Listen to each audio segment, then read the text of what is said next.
So it gives me the most enormous amount of pleasure this morning to welcome the incredible CEO and founder of Wireless Social, Mr. Julian Ross. Hello, good morning. Hello. That's extremely grand. Well, just try to cheer us up. It's such a crap day. Like, in terms of the weather and stuff, it's like, so just to let everyone know, it's 2 days after Bonfire Night. And it's what you would call in Scotland a dreich day. Okay. That's what you would say. Which I have Would no you idea like to what it spell means. that? I can have a guess and get it wrong. So we ended up catching up early. So I usually sneak away before the first podcast, do a bit of prep. So you caught me at it in Leon, the wonderful Leon in Tottenham Court Road. And also, like, the guys there are just incredible. So we met up last week. And there, me and the other guest that was coming in last week, and she brought this amazing sort of sculpture thing, which then had loads of nice things like written on it to say about the podcast. Yeah, for me and the podcast. So the guys have now got to know me. So if I ever go in there now, they're like, "Oh, you're the guy that So and we'd really love at one point to get John on there from Leon. I think he's a great Shameless speaker. plug. Yeah, I think he's amazing though. Like, it'd just be incredible. So yeah, so it was really good. You've had a semi-successful breakfast. Yep. Love the porridge. Not a fan of the green mousse. Well, I think it'll last you. I think it's It's got days in you'll it. get through it. You'll get through it, I think. So, and then where did you travel from today? So you said you're local, right? No, well, I live in Cheshire, Uh-huh. but I'm spending at least 3 or 4 days a week in London. Yep. Just trying to find an apartment at the moment, so that I can get down here with. It just means I don't have to pack. Yeah. Every other night. It's Yeah, really yeah, yeah. nightmare. So anyone with a spare couch, room, 2-bedroom apartment, London Centre, 500 quid a month. yeah, good luck with that. That's hen's teeth stuff. So I guess we've known each other for probably a little over a year or so, I guess. Yeah, probably a little bit longer. So we did the Propel social media thing, and what was quite funny about that was I didn't know there was a sponsor. So we rocked up, and we hadn't been paying a lot of attention to it. The Propel guys were selling the tickets, and it's this yearly boot camp thing we do. And then we were just so nervous about doing it because we hadn't really done anything like this before, and then people were paying good money to come and see us, and we're thinking, God, this better be good, and and all these things. And then we come in and said, oh, there's a sponsor, Wireless Social, and we're like, but we're social. What? You've sold the sponsorship slot to what? Had that? So I was a bit sort of knocked off my log of it early on. I was just really anxious about how well it was going to go or badly it was going to go. So yeah, so we met there, and you very generously sponsored that, and we've kept in touch ever since. And actually, this is a dual purpose podcast because I'm going to get to learn so much stuff about Wireless Social that we would do normally in a meeting, but we're also doing it in a podcast, so it's Cool. double fun. So I'm kind of happy about that. You know what? It's ace to hear that you were super nervous before presenting. Yeah, I was a nightmare. I just think I'm the only one. No. You know, when you look at everybody else standing up on stage and you think they've all got it together, and you're a nervous wreck behind the scenes, and it's lovely, honestly, to hear. Yeah. That because it sounds like I'm blowing smoke here, but you're accomplished on the stage. You look confident. You project yourself. Yeah. And I always imagine when I'm looking at people like that, I want to be able to do that. But I always feel like I just jabber on like I kind of do now. Well, I think the whole thing is, I put myself through hell most presentations in terms of nerves, beating myself up. Is it good enough? Is it? And up till the last second, like I try not to even be at the event if I can. Yeah. Because I'm prepping, changing slides, thinking of new ideas, honing it even further. So it's not a rudeness thing, but if you're on at 2:00 and the event starts at 9:00, it's almost like a best man speech, like waiting the whole wedding going, oh, That's Christ, exactly I just want it out the way, Cause, well, you're wandering around the event only half paying attention. Yeah. So you want to give people your full attention, Yeah. but in the back of your mind all the time is, I'm not sure what I'm going to say on that slide. Yeah. And I'm not sure whether that should still be in there. Yeah. and I'm not sure anybody's going to gain any value from me talking about that, which is the bit that kind of sits in the background, isn't it? Are people going to love it? And it's killing your wasting their babies. time? It's killing, you know, because every slide you hopefully love, and I don't tend to put much writing up. You know, it's mainly, you know, pictures or GIFs or whatever. Really pixely, crappy GIFs, by the way. But yeah, but hopefully there's a kind of flow in a story. Yeah, so no, you're not alone at all. And I was at TEDx Brighton on a couple of Fridays ago. Maybe it was this Friday, can't remember. And I was out with this amazing wee individual. I don't want to be patronising, but he's very young. So called Brandon Ralph, and Brandon's 18 now, and he was the UK's youngest ever CEO. This is kind of his claim, his thing. And he was speaking at it, and yeah, he was nervous a lot, but practiced so well. I mean, for a man of his age, you know, it's just incredible the amount of confidence he has. But he was talking about some of the other TEDx speakers as well, and I mean, and there was 1,500 people there in Brighton Dome watching it. There was a younger person who was on, and he was a filmmaker. He was 15 years old, and he stood up in front of 1,500 people and talked about his, you know, his sort of movie company and what he does on the side as well as school. And he was making these amazing videos about the homeless issue, and talking to homeless people about it in Brighton. So it was just fabulous to see. You're rooting for people. Yeah, like we that. should be. If he's a good guy, You should be. you want him to do well. Yeah. And hopefully you can sort of give a bit of energy. Yeah. And you know, you want to look, even if you're not engaged by what someone's saying, if you really, really want them to do well, you'll it's like, yeah, keep going. You're doing a cracking job. I think that's the thing. You know, you hope people are rooting for you, and if they're not, you know, there's not much you can do about it. You know, you can only be as well prepped as you can. Try and be entertaining. Try and have a point of view. And hope the people there want to be there. Yeah, definitely. Instead of, you know, graveyard shift where they're all falling asleep and whatnot. You know, it's tricky.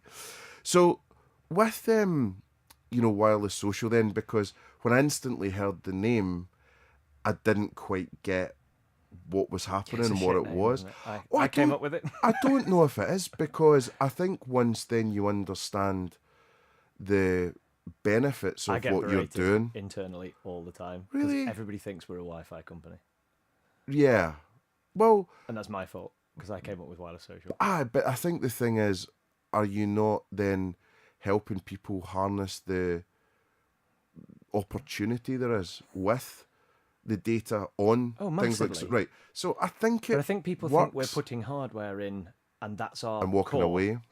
Whereas our core starts after the hardware's put in. Yeah. We don't mind helping people put hardware in. Yeah. That's not the raison d'etre. Yeah. It's, as you say, it's to capture all the information from it and help them to make, hopefully, decent decisions. Well, I think if you set yourself just up as a wireless company, I think then you become a commoditized entity, right? So how cheap is it to get that hardware in? And the broadband. It's, you know. It's gas and electric now, Wi-Fi. So, but for you, as you say, that's the least of it.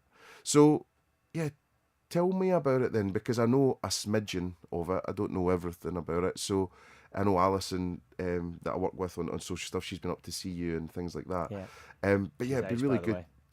Happy to plug Alison. She's unbelievable. Brilliant. Unbelievable. Yeah, just my go-to person for everything social. Well, we're going to set up a seminar that we'll pay for to get our customers along. Great. To get Alison to talk more about the stuff she spoke to my guys about, because they're buzzing off it. Yeah. No, she's amazing. So what about this then? So what do you say when you're going to see people? What is wireless social all about? I guess it depends on who we're going to see. There's a whole other topic of conversation around IT, marketing, and whether they like to talk to each other or not. Usually not. Like most departments, right? Because, you know, we see it with employee engagement too. You know, HR doesn't talk to our people department, whatever you want to call it, doesn't talk to internal comms, it doesn't talk to marketing, it doesn't, you know, so it doesn't talk to ops who actually run the people. So yeah, it's a joined up world. Yeah. Suppliers and customers need to get on board with that. Yeah. So yeah, I guess wireless social from the outset. Do you want a little backstory? Yeah, so you understand why. I guess why we're here. So we had and still have a travel platform called I Know UK, which is was getting hit horribly by Google in 2011 with all their algorithm changes, and we went from having about 6 million visitors a year coming to the website for people to book accommodation down to about, now it's down to about 1 million. And that's all because Google AdWords came along and took over at the top. So we desperately needed to find a solution that we could take to our customers. At the same time, I guess it's you could measure, it's like the whole the Deliveroo thing now, but Booking.com in the accommodation space, to me, is Deliveroo. In that what they're doing is they're harnessing the power of the conglomerate of having all of the brands together, and then leveraging that and gaining foot space. So, but in a similar way, they were capturing all the guest details, so they were then getting the repeat business rather than the individual hotelier or B&B. So poor Mrs. Miggins, who's got a B&B in York, has got no chance of competing or against Booking.com, or so she thinks. So what we needed was something that helped her to collect the data and then give her the opportunity to then market directly to her guests. Yeah. So, I mean, talk about things aligning. So one of my best mates of forever, Will, who was my best man at my wedding. Everybody knows him in the corporate world as Bill, but it's Will. Okay. And so Will had gone to this fledgling company that was called Purple Wi-Fi, and Purple was set up by a chap called Gavin Wheeldon, because his daughter's favourite colour was purple, which has always stuck with me. And they'd set up at the back end of 2012. I needed to find something for my guests, and we became their first white label partner. So we set up in January 2013, started taking this solution to the hotels, which essentially helped people to log into Wi-Fi. So Gavin, on his travels in his previous business, had been trying to log into Wi-Fi networks when he was out on the road selling Applied Language Solutions, which was his previous company. And he was getting fed up with going to the bar and asking for an access code. Right. So we thought, well, it'd be miles better if you could just log in with social media on the Wi-Fi network. And that's where the concept was born. I don't care what anybody else tells you. That's what actually happened. Right. And so Gavin then thought, well, hang on, there's a much bigger solution behind this. So he got Will in to be his sales director and go and take this to the UK. I spoke to Will and said, look, that's exactly what we're looking for as a product. So I started taking that out to the hotels. And it was probably no more than 2 or 3 months after that we thought, okay, there's the hotels that are buying this have all got bars and restaurants. And the reason they're all buying it with bars and restaurants is because they've probably got most of the details of the guests that are staying in the room, but what they haven't got is the details of all these guests that are frequenting the bar. So it was an opportunity for them to cross-sell or collect all that data and do or not do something with it, which I'll come on to. But so we did a very, very quick about turn, and that's how I fell into hospitality. And I guess anybody who knows me well knows I love hospitality. The industry is the best industry I've ever worked in. I'm an accountant. I've spent time with Virgin, who are a great company to work for, but a nightmare to get anything done. And but coming into hospitality, everyone gives a shit. But because everybody gives a shit, I feel like I'm at home.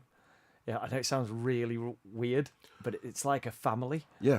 And I feel like I'll forever be earning my stripes in hospitality, but having something now that we can take to hospitality that genuinely does good in the world, all that does, I guess our raison d'etre now is to just keep doing more and more for operators. But again, I guess the weird thing is because of the way the industry is, people, you talk about the Propel event, everyone's together and they're all trying to help each other. They're all going to have little secrets that they're going to keep from each other because they've got little golden nuggets. But the reality is they're all trying to do a similar thing. They're all trying to stand out in hospitality. And had that not been the way, Wireless Social wouldn't be here today, without a shadow of a doubt. So going back to the story, we got to about maybe the middle of 2013. No, middle of 2014, and we were struggling. So I know UK was dropping like a stone from Google. The revenue that we were generating from wireless social was nowhere near covering it. We were self-funded, so we were probably burning through £25,000-30,000 a month. Jeez. And yeah, it was killing us. Yeah. So I spoke at a digital innovation forum in November 2014. And following on from that was the reason that we're still here, because two people who I owe an awful lot to and will always make sure that they're looked after, John Taylor at Carluccio's and Libby Andrews at Foe. Both of those people bought from when I presented. Great. And they stuck their neck out, because none of the big chains up until that point had bought. We were dealing with very small chains, but mainly independents, trying to get a foothold. I think it's because we were ahead of our time in hospitality. I don't mean that in a cocky way. No. Because it wasn't my idea. I just turned it into a hospitality solution. Yeah. And so we got to 2015. Revenue dried up. We went into CVA, which I'm sure a lot of operators will know all about now. So I've got more sympathy than most. And ours was just because we'd just run out of funds, and nobody wanted the banks.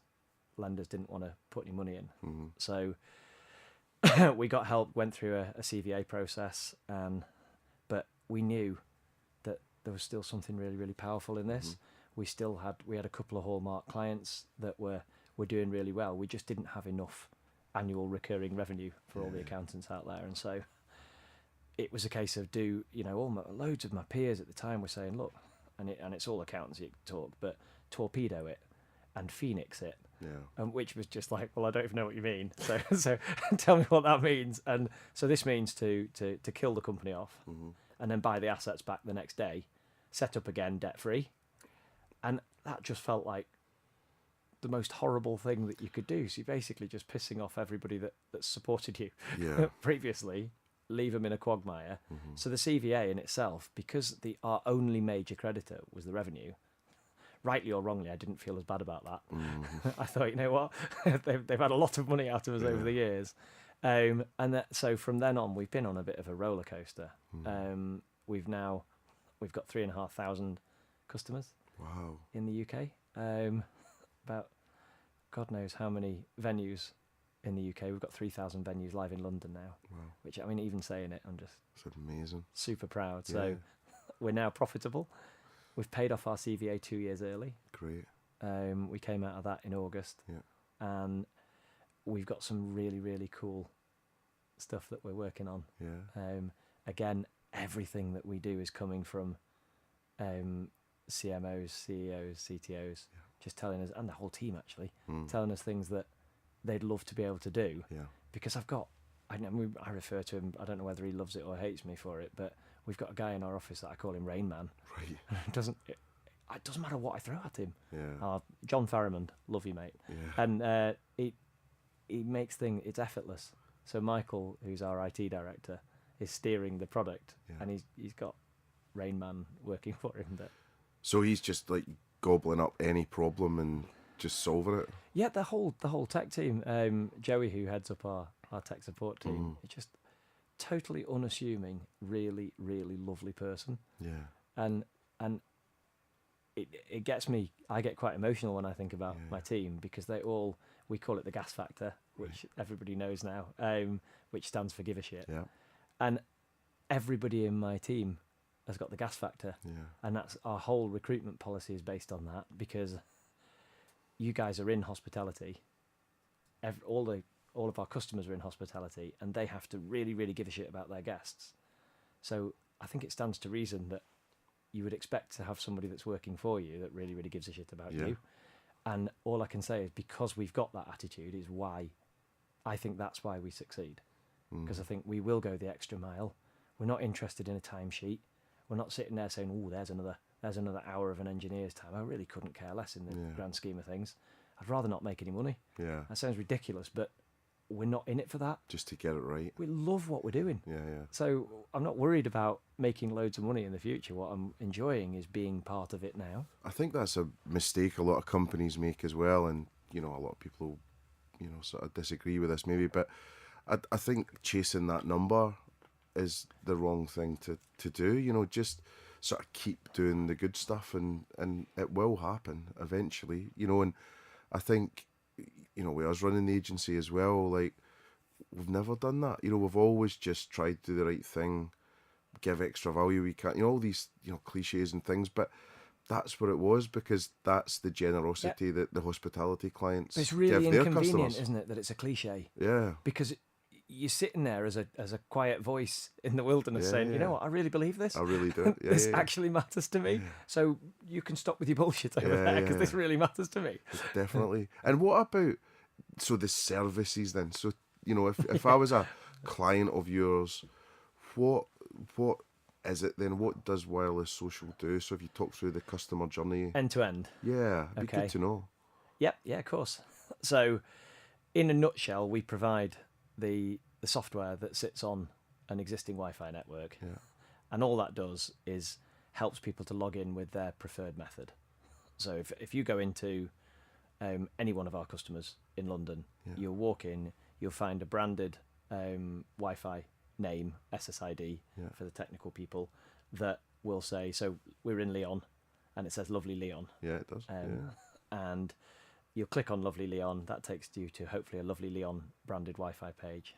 They've got it set up so that people can log in with either Facebook or Twitter or a registration form. No Instagram yet? It's there, but people don't use it. So two reasons people don't. Well, two reasons we've not bothered. One, no one logs in with it. Why do you think that is? Because Facebook was the first to market. So we've watched Facebook since 2013. Facebook logins were 38% of our logins in 2013, and they're 62% of the logins now. Right. So that's been on a steady sort of 4% a year increase over time. I think it's just that people have got used to logging in that way.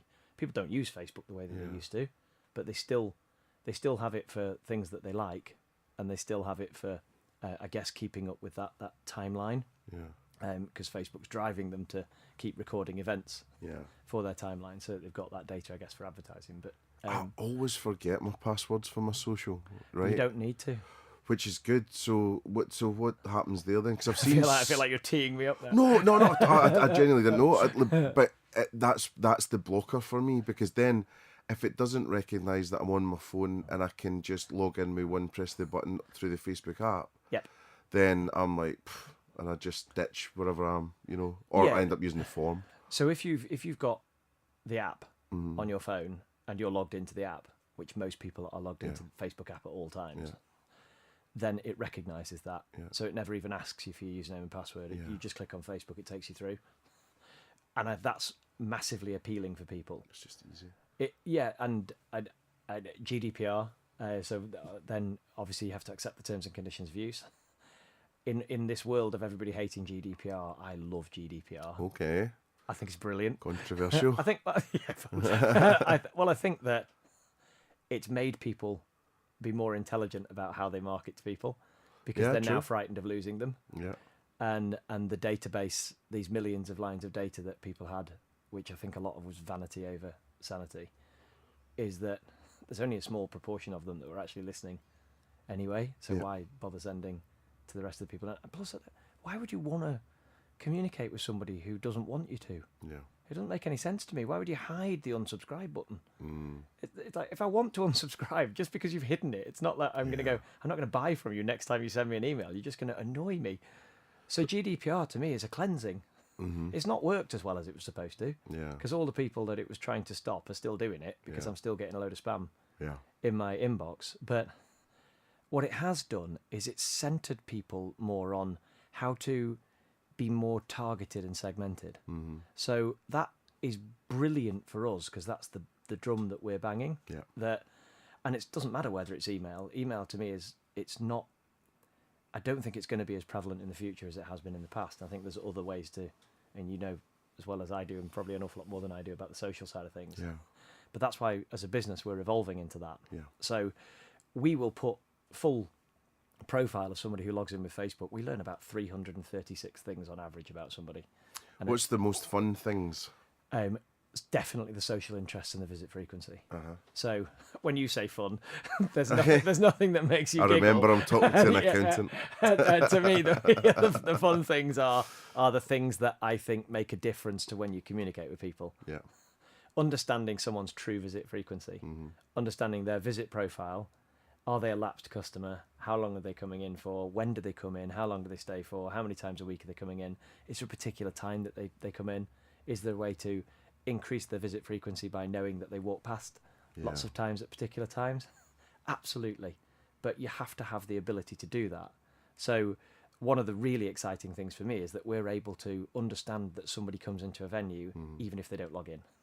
So if I know that they've logged in before, even if their phone's sitting in their pocket in idle mode, I can still tell you that they came in and how long they stayed for, so that you're getting a true visit frequency. So it kind of gives you all of the tools you need for loyalty without needing an app. Yeah. So you don't need to worry about tracking their visit frequency because you're making them stamp something. It's doing it intuitively in the background for you. Brilliant. And the social interest, to me, I think our customers are only just getting started with it. So we know. I'm a Liverpool fan, and I love Alan Partridge. Never mind. Yeah, well, we won't talk too much about it. But if you use that as an example, if somebody had sent me a message this morning saying, gutted for you, really, really poor result last night, but here's a free cup of coffee, I'm theirs for life. Yeah. So that ability to personalise that message to me, as long as it doesn't get too spooky, is a really, really cool thing to be able to do. That would be smart. I think half the time, 90% of the time, the issue is, it was almost like when I was at lastminute.com as well, we had more data than we knew what to do with. So the difficulty then is the marketing departments of, the brands we know and love in hospitality, gearing up for that. Because I think there's got to be a mindset shift to say what the future marketing department looks like. And I think I touched on it in the social media stuff as well. And it's a bit like, data is, it's not everything, but it's most things. And I think if you then can arm your marketing department with the smartest interpreter, analyst, whatever, but comes up with just almost like a creative analyst. Yeah. Which doesn't just tell you, oh, people came 5 days, because actually sometimes when you get to then the marketing person, it gets lost in translation between that. So if you could have someone that was almost dual purpose, that was art and science, which is hard to get, to then go, like Liverpool example, whatever, and then be able to then turn that into I just think it's so difficult for the guys and girls out there, because it's still such an ops-led industry, and they don't have enough resource. So I've got a really strong opinion on the data side of things, and I think it centres around collaboration. Yeah. So at any given time, you might have 10, 15 suppliers who are working on your behalf as an operator, and they've all got sources of data.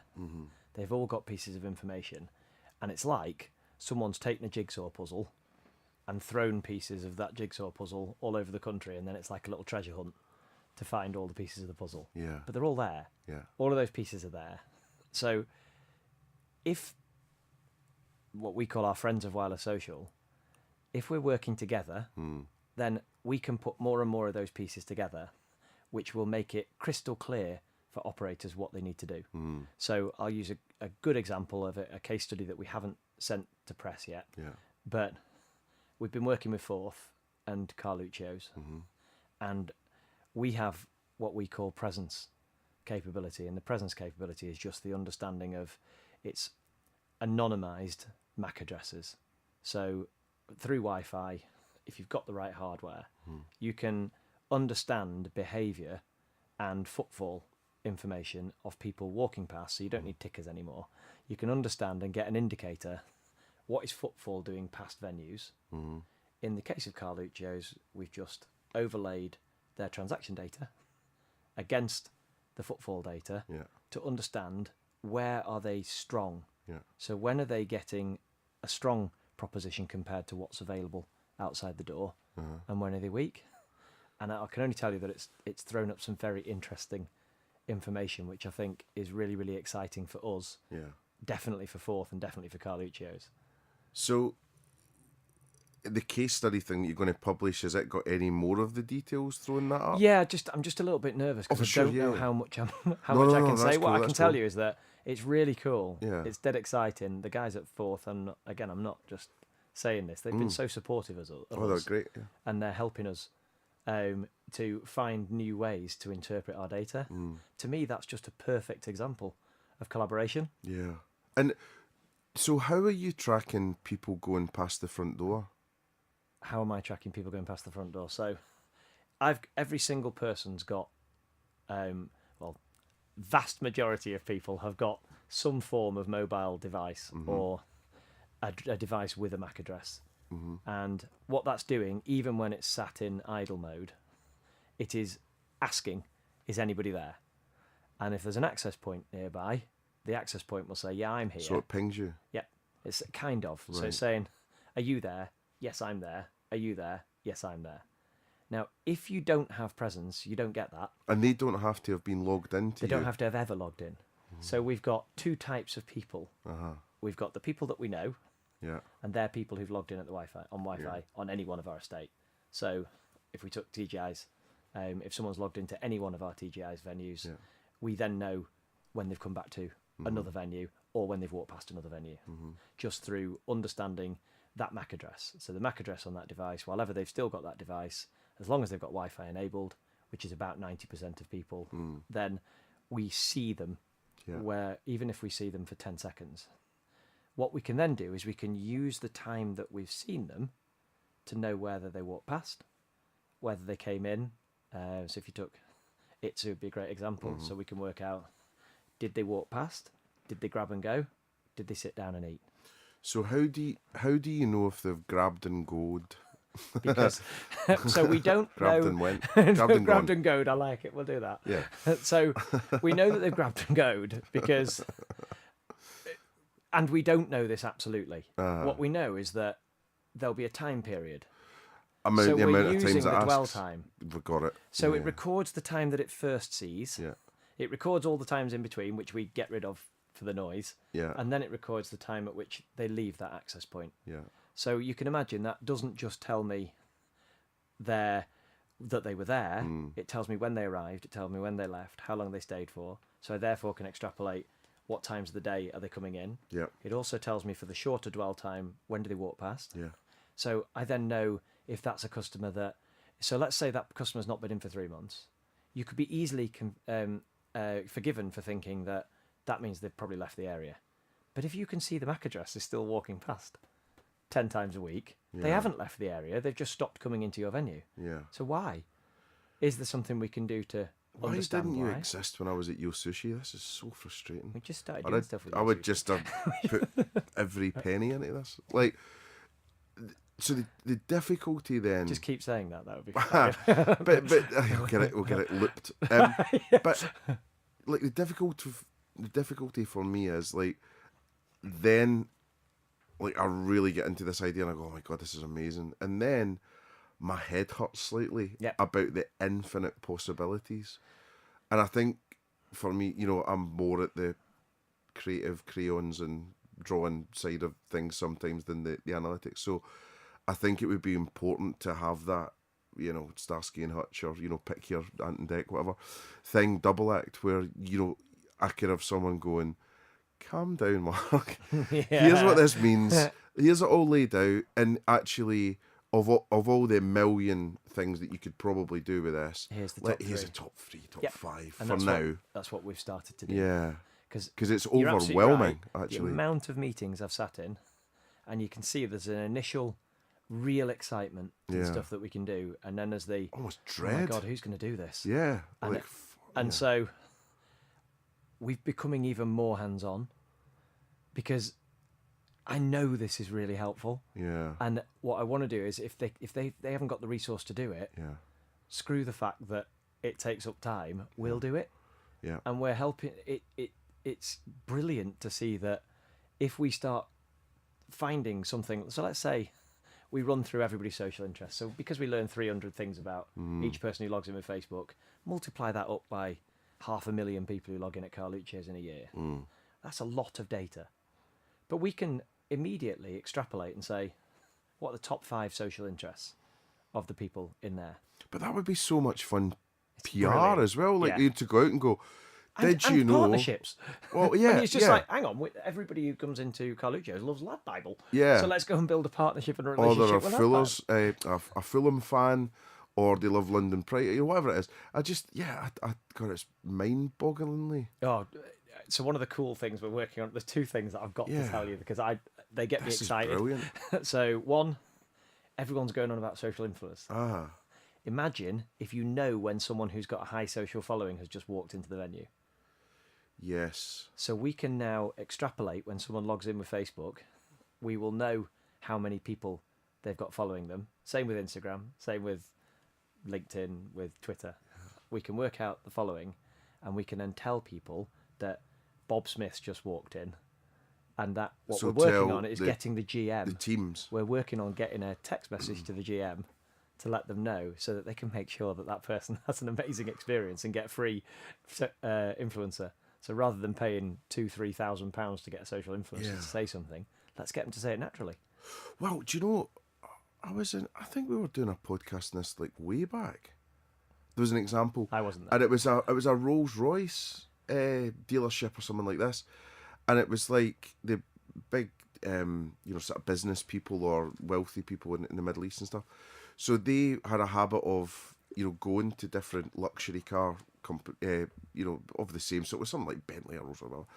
But then, when they were coming, they knew. Yeah. So then they knew they were in the build. So all of a sudden, red carpet, cigar, all the thing, the treatment, and all that sort of level. So I think that would be amazing. I think what would be also even, something to add to it is not only the following, but the engagement.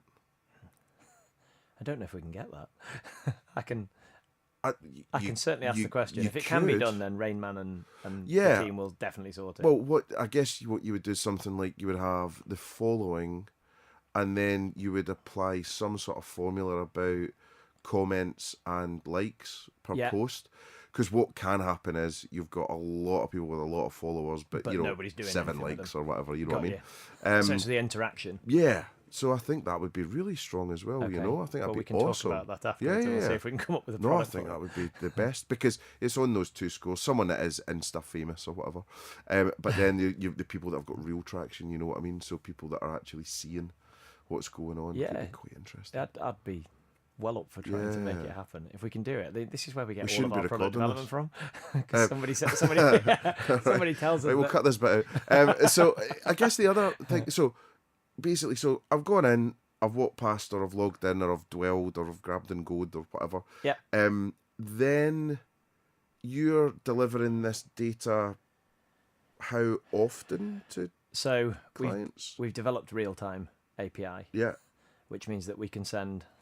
We know within 6 seconds that someone's walked into a venue, and we can get that into an email marketing platform, a CRM solution within about a minute. So that is giving our customers the ability to communicate in real time now, because they know who's in the venue, taking all that information about that customer. If we can start linking that up with transaction, we can work out that they normally have a starter and a main, but they never have a dessert. So let's throw them a voucher for a free dessert and see if we can get them to start See, eating. it's all this stuff. This is mega. I love it. So the data comes through to the client. Yep.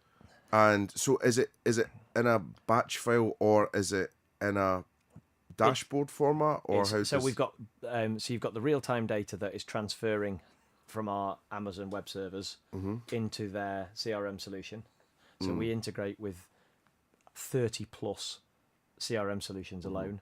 So we work with all the guys that you can imagine. I'll be careful not to mention individual ones. For sure, I know who you mean. Just don't want to upset anybody. But there's a few that we work with better than others, which I can talk about. We've got great integrations with Actil, great integrations with Fishbowl, and their customers seem to love them. Airship's another one.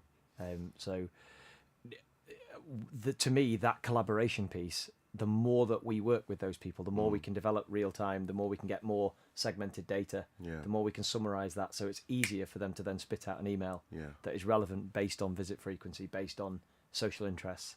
That whole thing is designed to make life easier for the marketeer, because they haven't got the time to go and do all of that. So those CRM partners that I mentioned before, they take the time to look after their customers, and that's why they stand out. Well, I think also, on the email side of things, it just gets so boring when it's like, exclusively for you, 40% off, and you're like, no, it's not. It's exclusively for everyone, and it's, why would I?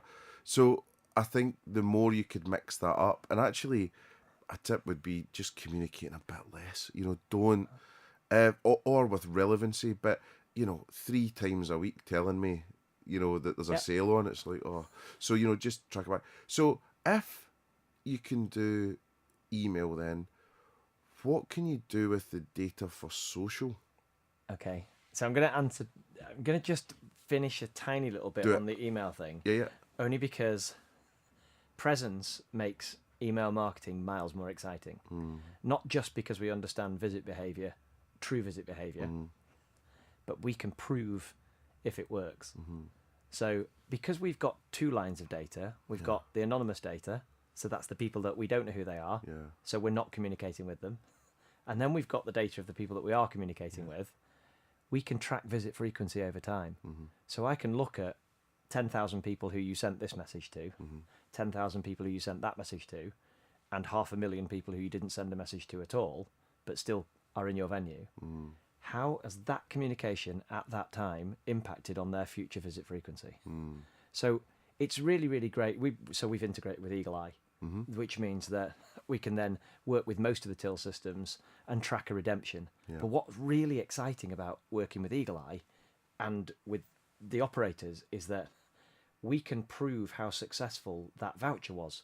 So it's all very well getting the redemption. If somebody offers me a free cake on my birthday, if I happen to be around the area, then I'm definitely going to go and get the free cake.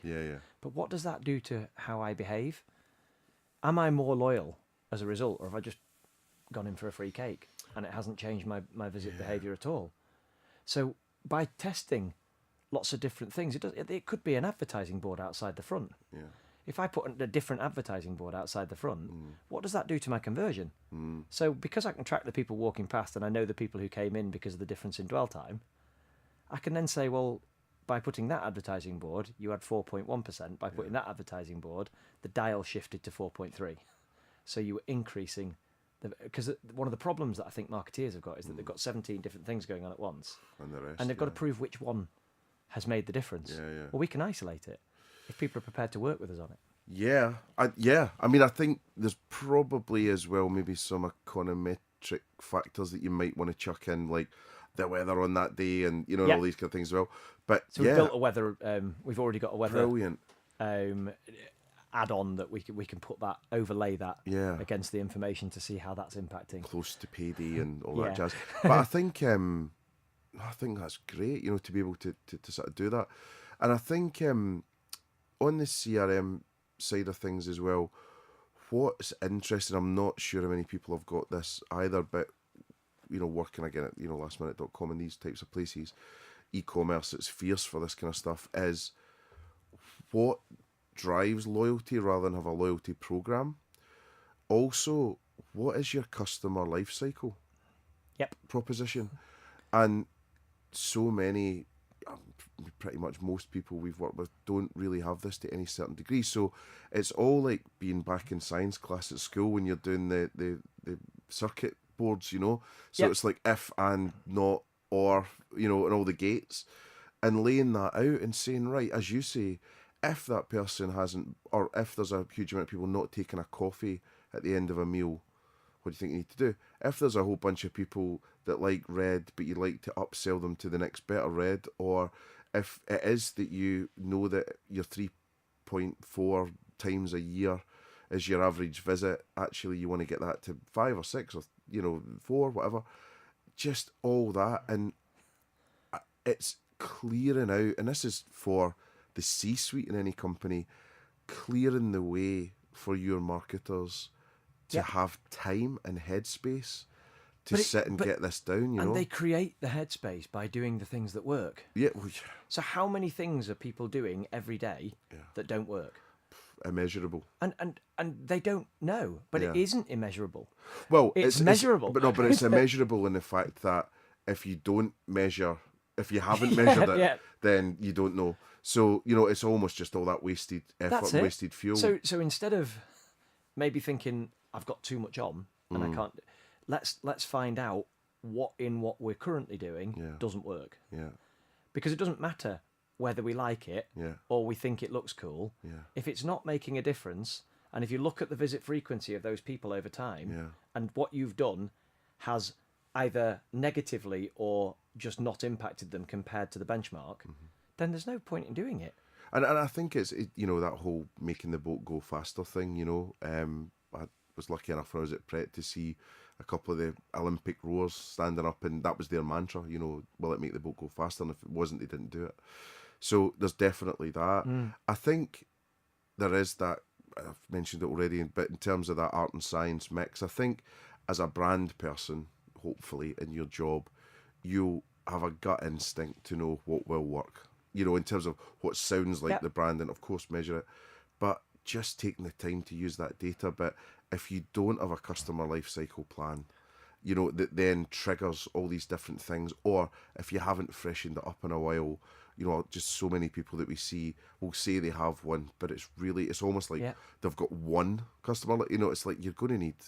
It's a loyalty curve, 200, isn't it? You know, it's the belt. Yeah. It's if I've got the visit frequency, across there, and the time going up the side, or whichever way around, then I can work out for a customer profile and say, what does that look like in terms of how many people just go once? How many people come twice? How many people come 3 times? How many people come 4? And where's that point at which, well, once they come in 4, there's a 90% chance that they're going to come in 5, 6, and 7 because it will taper. So what you then come up with is an idea that says, well, if I can get people to come back 4 times, I know I can get them to come back 5 and 6 times because I've got the maths that proves it. So you then, rather than giving discounts away, you'll just say, well, why don't I just give something away for free 3 times? Because I know that then there's a 70% chance that they'll come in the 4th time. And if we keep doing that and we put more in the funnel and then work out which thing it's best to give away because that's most exciting for that particular person, then you can run lots of... But we'll give you the reports. So it's not that you're going to have to go sifting through data. If we know what you're doing, we can create a subset and we can report on that a month later, 3 months later, 6 months later, 12 months later, because we're capturing more and more data over time of how they're behaving. So, and that knits in with Facebook. So when you talk about social, the guys have built a connector back into Facebook. So it's, ironically, we take data out of Facebook and then we push data back into Facebook. So we've got approval now from Facebook, and loads of our customers have taken this on. We've got an API that goes into Facebook marketing. So Alison was helping us to make it even better. And this is our ability to create a subset of people based on behavioural information before we feed it into Facebook. So you can then target your actual customers on Facebook. And then we can track it and see how the advertising on Facebook affected their visit frequency over time. So target them with what? Because again, whatever this is the gap. So this is the creative thing. So, but this is the bit that worries me, right? Because you've got this gap. It's almost like a relay race, you know, and you're winning by miles at your bit, and you're holding out the baton, and then you give it, and either there's no one there, or it gets dropped, or and it's just because, as I say, everyone's so busy, lack of budget, and also there's a pressure from the top sometimes to just do what you've always done. And I think one of the bravest things anyone could do is just believe in you guys, and just go, look, I'm going to change the way we're doing our marketing forever, Well, we've got and base everything on that. Customers are doing it. Yeah. And they are getting on board. Yeah. And they are proving that it's working. Great. And we just want to make it better and better and better for them. So the Facebook marketing, by the time we've put that subset into Facebook advertising and given it a name of these people were in Leicester Square but they haven't been in for 3 months. Yeah. So that's a lapsed customer database that we are feeding in all the time into that data set. So all they have to do is create a Facebook marketing advert that says, we miss you. Yeah. And here's a reason to come back in. So if we've already pre-selected that data and said, I feel like we can't do any more. Yeah. So we've pre-selected it. We've identified that they're still walking past. Yeah. We've identified that they've not been in for 3 months. Yeah. So we know they're still relevant, but they haven't come back into us for 3 months. So that's your true lapsed database. You can't get that even when Facebook introduces their new zone-based marketing that they're bringing in. It still doesn't know lapsed visitors because it doesn't have that information on them. You can only go up to 3 months on it, so you're not getting anybody who's not been in for 3 months. Well, everybody who knows the restaurant profile knows that's a tiny amount of time. I could easily still be loyal to a restaurant and come in twice a year. Yeah. So if what we'll do is we will segment it for them, we'll break it all down, we'll put it into and name it as that set of people. Yeah. What we're asking is that they put a marketing message on the end of it. Yeah. Yeah. And then if they want, they can click the lookalike button. Yeah. So that they then get other people who are mirrored to that behaviour. Yeah. But how much more targeted and cost effective? Yeah. You're not paying for unnecessary impressions. You already know that the person that's on there. It's like you're getting one-to-one targeted marketing on Facebook without having to do one-to-one targeted marketing. Yeah.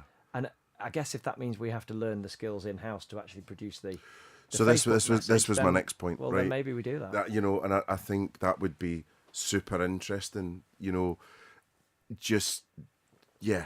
think that's a really smart thing. Is to almost go, here is content also, because I think I'd partner with someone to do that. Well, for sure, it's not our skill set. Yeah, but for sure. But I think then there's such a variable on what that ad looks like too. Like that's massive, So and then it's thinking about the creative budget that people have, and but oh man, that would be just mind blowing. I feel like we should just do something as a test. Yeah. And we'll do it between us, and we'll do it for somebody for free. Yeah. I'm not bothered. And we'll just prove that we know this creative's going to work. Yeah. Because there's so much cool stuff. Like I was with a social sort of specialist agency. Can't say too much, but the other week, and they were sort of showing me when you're trying to sell beer, what works.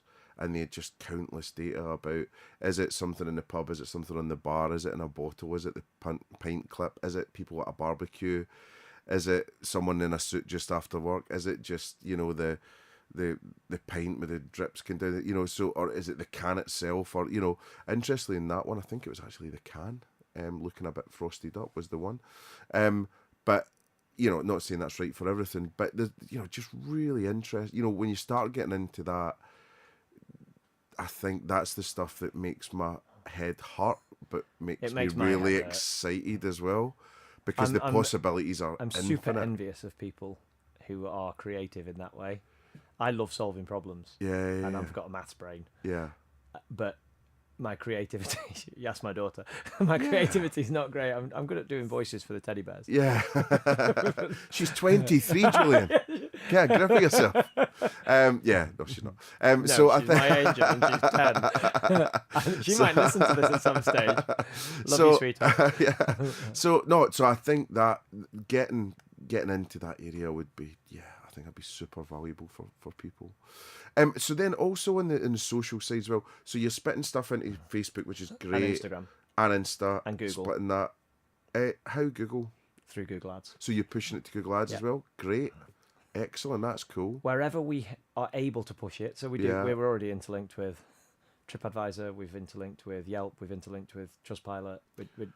These are all. So what would you do there then? What are those sites? Ace. Right. So tell me about that. It's a no-brainer. Is it right? Yeah. So if I was an operator, I would buy our system, even if I did nothing else with it, just for Trip. Because we spit it into TripAdvisor. TripAdvisor Review Express sends a message out 72 hours after someone's left the venue, which is the optimum time to send it, because all the moaners have probably already moaned. Yeah. And we've proven across 40 operators that we are increasing the average TripAdvisor score from 4.2 to 4.6. And now that sounds like a relatively small amount, but that knocks them from obscurity to top 5. Yeah. And it's revenue whilst you sleep. Yeah, You don't have to do anything. So from a marketing point of view, every single marketer that we speak to turns it on because it's a no-brainer. So you send a how was your visit thing. We don't even Email. send it. That's the beauty. It goes from TripAdvisor. So that makes it more triggers, authentic. It triggers an Yeah. event. So that just asks them a simple question. Yeah. How would you rate your trip? And you click on that and it might ask you one follow-up question. That's that. We can then report on that and confirm how many, what that's done to their review score over time. And it's boggling. It's brilliant. Brilliant. I didn't think it would work as well as it does. I knew it'd work because people moan faster than they compliment. But the fact that it's worked as well as it has is it's brilliant. But that's an email though that comes. It sends them an email. As an email. Yeah. So, but at this stage, it's working really, really well. Yeah. Oh, that's We brilliant. like that. Yeah. That's really cool. So we're doing it with all of the review platforms. Brilliant. What's the main ones then? So you going after Google reviews? Yeah. It's Google. It's either Google or Facebook. No, I think Google we can do. Facebook doesn't have the ability to send out that request yet. Okay. So that I've no doubt that they'll develop it because it would be mad. It must be where TripAdvisor are getting a lot of their reviews from now, because the key to them is interaction. So why wouldn't they want to support you in it? So, but we've got a new review platform that we're rolling out in a couple of months' time, which helps you to manage all of your reviews and helps you to understand the sentiment over time, and then start to push on the platforms that you actually want to get a review from. Yeah. So rather than TripAdvisor, I think depending on who you ask, everyone's got their own opinion. Yeah. But people think that Google are going to win the race, or they think Facebook are going to win the race. I thought actually Google might. I think Google might win the race. My own personal view, which is separate from the company, and you can't sue us if I'm wrong. I think Google. It was just where my head was going. They but already then do everything, don't they? That TripAdvisor does. Yeah. They've got a lot more information. And it's where you're searching for that restaurant. I mean, Facebook, there might be a play, and they are bringing so much more into the platform, and you'll be able to deliver from it. It's already happening. But and I think just the sooner Facebook... TripAdvisor is reliant on Google. Google aren't reliant on TripAdvisor. TripAdvisor. I think that's the thing. That's, to me, if I'm TripAdvisor, I would be sleeping uneasily at that stage. Yeah, I think it could be quite interesting. And I think, I don't know, Google's perhaps maybe could be seen as slightly more authentic, maybe. At the moment, until people find out it's not. Yeah, that's true. Do no evil and all that. Yeah. But then I think there's other ones like obviously there's Feed It Back, and what's the other let's Feed It Back. There's Feed It Back and FIFO. Young the two, aren't they? I was thinking about FIFO, which is like the no receipt, no review type thing, which I think's interesting. We've just started talking to FIFA. Yeah, very nice. They're nice guys for sure. They're really lovely fellas. Or a couple of guys anyway that ran Carlos bits of a good it. guy at Feedback as well. Oh yeah, for sure. Yeah. A good story about his Burberry coat getting found as well on LinkedIn. That was I lovely. like that. But I think so from that point of view, I think that's kind of interesting where it's moving across to maybe, seen as that person definitely visited, which is quite interesting. And there's an affirmation there, though, isn't there? Yeah. I think review's massively important, mate. Yeah. No, I think it could be huge. So the other things I was thinking about was, just sort of any great success stories. So in terms of, any particular client you can maybe talk about, or, anything that you've just thought, God, that's why we've done this, So, why we do it is because I'm inherently massively insecure, and I want people to love me. So, should we send an address for fan letters? No, because I don't like public. What's the endorsement or anything? Twisted man. Yeah, no, I like it when people say something authentically to me quietly. But so we want to be loved by our customers, and the way to get our customers to love us is to put more people through the door. Yeah. So, and we hear nothing. Our renewal rate is what is like my NPS. Yeah. And that's 98.6%. Great. Which is like, thank you, everybody. That's yeah. amazing. Yeah. And I think that's testimony because my team are amazing at what they do. In terms of why they renew, it's not just because, I hope it's not just because we're lovely people. Yeah. And I think it would be incredibly disrespectful to our customers to think that would be the case. All of our journeys are built for the guest. They're built so that it's easier for the guest to log on. Yeah. It makes the communication to that guest much, much more exciting. Mm-hmm. We've got case studies coming out of our ears. We're increasing visit frequency for some of the brewers that we're working with by 83% for the people that we're marketing to. Wow. And that's undeniable. Yeah. And that's just because we've done the segmentation for them, and we're sending out the email for them because they can't do it themselves, the independents, and that's not casting aspersions. It's not what they do. It's just busy, yeah. So we lead the horse to water, and we put the water in its mouth, and we push it down its throat, and then produce a graph at the end. I wondered where you were going with that. Take it to the toilet. Yeah. I'll just move on. Yeah. And then we just prove that worked for them. So we've got a whole load of case studies on that side. Yeah. Data collection. We got told by one of our operators. I'm always cautious because I don't want to name names in case I shouldn't be saying, but we got told by one of our operators that we represent 86% of their GDPR compliant data collection across the whole piece. So and email marketing is still their biggest footfall driver of any marketing activity. So whatever anybody's saying about email being dead, it's still working. It still works. Yeah. It works alongside other metrics, and we're moving into that space because we want to make sure that we're still relevant in 5 years' time. Well, I think there's two bits to it. I mean, I think there's, with email, I think it certainly helps that nudge factor. So, chats about before anyone takes action, they need 8 nudges for it to happen, right? Yeah.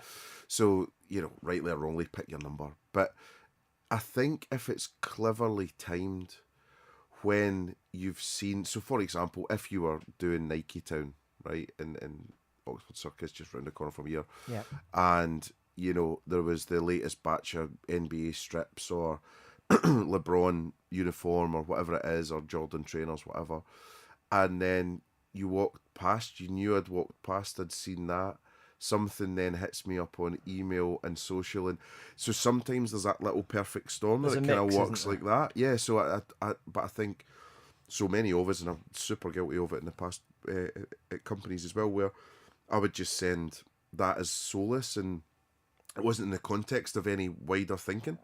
And then the other side of things in terms of the CRM stuff is if it's super personal. So again, back to your Liverpool example, if you can just get it, that it's so beautiful in terms of the subject line, and it just makes you, and I'm really frustrated because I'm racking my brain right now to try and think. I think time out, always get it right, and that's what we were like at lastminute.com as well. The subject line was everything, to get it. So, and it was humorous. It was funny. It's always humor, isn't it? And it was just like, if that's not for you, she does it really well. I love that. Oh, she's brilliant. Have a fucking Merry Christmas. Yeah, all that. You could just go for miles on that, can't you? But something like that is going to just help you stand out in a sales message. Also, if you start getting into percentage offs in the title, and that all starts affecting your score, and all these things. But yeah, so I think if you could just stick to that and really live your brand through. But again, Pret do it brilliantly. They're only sending out an email once every 2 months, maybe. Wow, that's all they do. But it's almost that, which I'm the complete opposite. But if you've got anything worthwhile to say, say it. Otherwise, keep your mouth shut. Yeah. I definitely not my line of thinking, but they do it brilliantly, and it was every single section was worth reading. Yeah. And also how entertaining is it to read? I've sort of fallen back in love with getting the pop bitch email. I don't know if you ever remembered that, but it's like celebrity gossip, which doesn't name names, but and everything that it writes alludes to something dodgy maybe that's happening, or gossip, or this or that. So and it's just text. It's in like typewriter font, courier text, and it's always worth scrolling to the bottom. And that's another good tip, is always have something at the bottom that's worth scrolling to. That they've always just got a really crap dad joke. So it's like old jokes home or something. It's just 11.9% of all of our our social interest, of all of the people that we've collected across, we've got over 10 million active users on our network now. 11.9% of them, which is the highest by a mile, is Lad Bible. Mm-hmm. And it's just, it's funny. Yeah. People love funny. You've got to get it right. Yeah. But people love funny. And if you can make funny that is associating with 5 things that somebody already finds funny because you've just found it in their social interests, then you're not going to miss. If someone sends me an Alan Partridge sketch, then I'm going to open it and laugh for the next 10 minutes about it. But I mean, 11.9%. Yeah, and that's just one. And it's what I can't wait until we're able to support the likes of sort of maybe CGA and the others to add our profile data. Yeah. We'll have 20 million active users on our network before the end of next year. We know where they're going, what they're doing, when they're doing it. We know conversion information. We know visit frequency, recency. We should be putting all of that together to inform the whole industry about it. And that would be amazing. We're definitely going to do it. So I was thinking about your time as well, because we'll probably need to head off soon. But I was thinking about like the future side of things then. So what are you thinking? Because I'm sure you've got more of an eye on the future than most people. What's the future of data collection, Wi-Fi, trends in tech? You know, what are you thinking longer term? Well, Wi-Fi, I think everything always ends up being what the consumer wants. And sometimes it takes longer than others because people are getting paid for it not to be what the consumer wants. But you fight it at your peril. Mm-hmm. The reality is that Wi-Fi is just a way for people to connect to the network. They don't care. They just want to be always connected and they want it to work all the time, every time. Yeah. Doesn't matter whether it's 4G, 5G, 6G, Wi-Fi, whatever somebody else comes up with as a different way of attaching you to the net. Yeah. I think the whole thing will converge. And I think then the people who have invested time now in getting to know their guests and their behaviour will benefit, because in the future you won't be able to collect data from a Wi-Fi network. Because it would just always be on. Yeah. Why wouldn't it be? Yeah. It's at the moment it's seamless when you go home. You want it to be seamless everywhere. Yeah. I just want it to connect me as a consumer. I just want it to connect me to the fastest available network without me having to do anything. Yeah. I don't have to think about it. Yeah. I hate waiting for Wi-Fi extra at every tube station. Yeah.